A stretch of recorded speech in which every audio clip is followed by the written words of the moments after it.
السلام علیکم ورحمۃ اللہ وبرکاتہ۔ ہماری ایک بہن کا سوال ہے کہ حضرت میں بچے کو دودھ پلاتی ہوں اور اس کی وجہ سے جسم میں کمزوری پیدا ہو جاتی ہے، تو میں روزے وغیرہ کیسے رکھوں؟ اس کی کیا صورت ہوگی؟ کیا میں فی الوقت روزے چھوڑ سکتی ہوں، بعد میں قضا کروں؟ کیا مسئلہ ہے؟ انشاءاللہ اس ویڈیو میں ہم اس کی وضاحت کریں گے۔ آپ سے گزارش ہے سماعت کریں اور ہر بہن تک، اسلامی خواتین تک یہ مسئلہ پہنچانے کی کوشش کریں۔ دیکھیں، اس کے حوالے سے جتنی صورتیں نکلتی ہیں میں ساری صورتیں آپ کے سامنے رکھ دیتا ہوں تاکہ مسئلہ صحیح طور پر واضح ہو جائے۔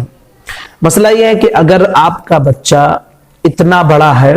کہ اگر آپ اپنے دودھ کے علاوہ کچھ ضروری چیزیں اسے کھلا سکتی ہیں اور وہ کھا سکتا ہے اور اس کو کوئی کسی قسم کی کوئی دقت نہیں ہوگی، تو اب ایسی صورت میں آپ صرف صبح اور شام میں دودھ پلائیں اور باقی دنوں میں اگر کوئی چیز کھلا کر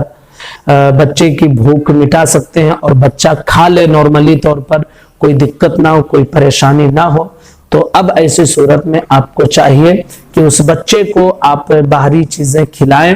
اور ضرورت بھر کی دودھ آپ خود پلا دیں، جس سے آپ کو کوئی تکلیف نہ ہو اور بچے کو بھی اس کی خوراک مل جائے، اور پھر اس کے علاوہ باہری چیزیں کھلا کر اس کے پیٹ کو آپ بھریں۔ اگر اس طرح آپ کر سکتے ہیں تو ہرگز آپ روزہ نہ چھوڑیں اور چھوڑنے کا حکم بھی نہیں دیا جائے گا۔ ایسی صورت میں آپ کو روزہ رکھنا یہ ضروری ہوگا۔ جیسے کہ بچہ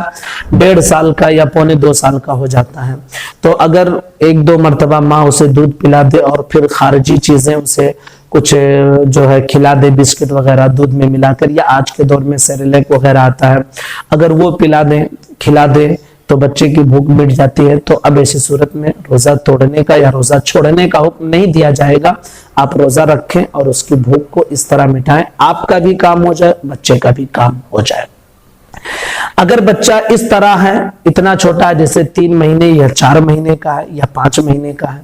تو اب ظاہر سی بات ہے کہ باہری چیزیں وہ کھا نہیں سکتا ہے، باہری چیزیں اس کے لیے کھانا ممکن ہی نہیں ہے اور کھا بھی نہیں سکتا ہے۔ تو اس کے حوالے سے مسئلہ یہ ہے کہ اگر ماں اتنی تندرست ہے کہ اگر اسے دن میں جب بھی دودھ کی ضرورت پڑے بچے کو، وہ دودھ بھی پلائے اور ماں کو کسی قسم کی کوئی تکلیف نہ ہو، صبح میں بھی پلا سکتی ہو اور جب بھی دن میں ضرورت ہو روزے کی حالت میں پلا سکتی ہو، ماں کو کوئی کمزوری نہ ہو، تو پھر ایسی صورت میں بھی حکم یہی ہے کہ ماں جب دودھ کی کمی نہیں ہو رہی ہے، بچے کی خوراک پوری کر سکتی ہے وہ روزے کی حالت میں، تو روزہ رکھے، روزہ وہ نہیں چھوڑ سکتی ہے، دودھ بھی پلائے اور روزہ رکھے۔ اور اگر ماں اتنی کمزور ہے کہ بچے کو دودھ نہیں پلا سکتی ہے روزے کی حالت میں، واقعی کمزور ہے، اور یہ ہر عورت اپنے بارے میں جان سکتی ہے کہ میری کیفیت کیا ہے، میں بچے کو پلا سکتی ہوں یا نہیں۔ اگر واقعی میں وہ اتنی کمزور ہے کہ بچے کو دودھ نہیں پلائے گی تو بچے کو بھی تکلیف ہوگی، اور اگر یہ روزہ رکھے گی تو دودھ ہی نہیں پیدا ہوگا، جس سے بچے کو تکلیف ہوگی، مجھے بھی تکلیف ہوگی، تو اب ایسی صورت میں یہ شرعی طور پر معذور ہے، اسے حکم یہ دیا جائے گا کہ وہ روزہ نہ رکھے، اپنے بچے کو دودھ پلائے اور پھر جب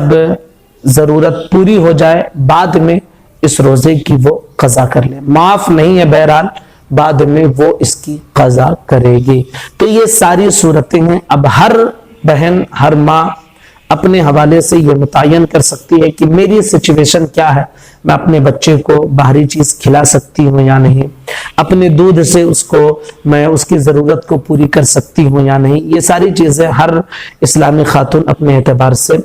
جو متعین کر سکتی ہے کہ وہ شرعی طور پر معذور ہے یا نہیں ہے۔ اگر نہیں ہے تو پھر روزے رکھے اور بچے کو دودھ بھی پلائے، اور اگر شرعی طور پر وہ معذور ہے واقعی، تو پھر روزہ نہ رکھے، اپنے بچے کو دودھ پلائے اور بعد میں ان روزوں کی قضا کرے۔ السلام علیکم ورحمۃ اللہ وبرکاتہ۔